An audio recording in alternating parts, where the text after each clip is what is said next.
Not bad. Not not brilliant.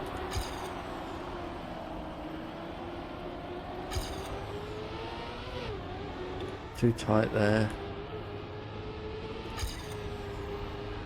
Maintain more speed there than I have been doing. That's good line. Got it. Come on.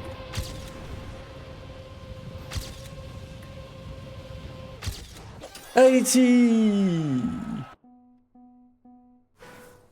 Stay on top of the sausage until the corner begins on the right, then point the nose down to the left to avoid any airtime, then be ready to control the car off the booster and try to get smoothly onto the top of the sausage as soon as possible. My Ghost had a better line here. Drift from the top of the sausage to tight into the corner, but then immediately make your way back over the top of the sausage to the left, avoiding airtime, and, as I did here, you can use a brake tab to tighten into the left.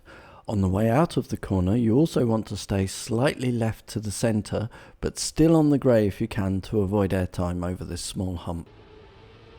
Drift again from the top of the sausage hopefully. Tight into the right, then keep on top of the sausage all the way around into the entry of the dirt. If you got all this right to this point, you can have gear 5. I obviously did not. Keep mostly central through the first half of the dirt.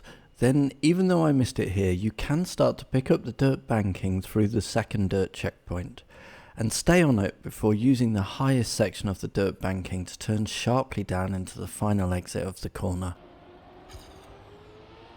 Enter the sausage from the left to avoid airtime, then from the top of the sausage drift sharply to the inside left. I also released here to make sure that there was no chance of crossing the top of the sausage and flying off. This left is very short and you need to steer quickly to the right in order to stay below or just on the grey, or you will not make the next corner without jumping. Drift from the top of the sausage sharply down into the right.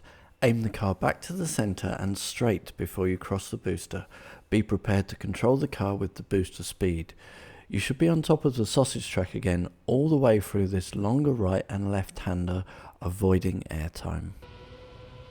Turn the car into the right without drifting this time, then try to stay on top of the sausage blocks to avoid airtime as the road flicks quickly to the right and to the left. I obviously failed to control that here. Again, you should be on top of the sausage block before this wider right-hander, then you can turn the car in without drifting this corner before lining up in the centre for the exit. Come on.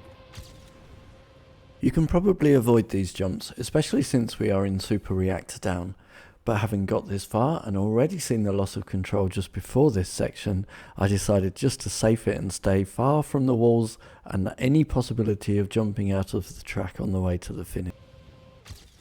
80!